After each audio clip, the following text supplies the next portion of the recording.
How to fix Kodi application not responding.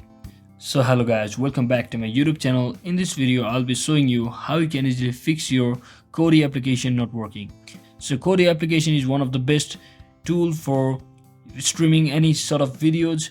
So if you're also seeing any sort of errors, or if your application just closes right after opening, then there might be issue with your application. So first thing what you can do is simply head over to your Play Store and make sure your Kodi application is up to date.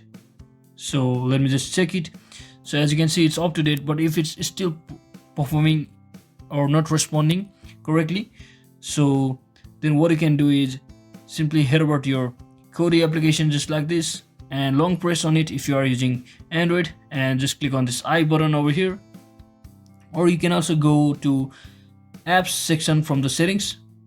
So once you're inside here, just click on the storage option and just make sure you clear your cache and you clear your data just like this, which will completely reorganize your application like a fresh one. So then you have to open the application for the first time once again, and it should run successfully.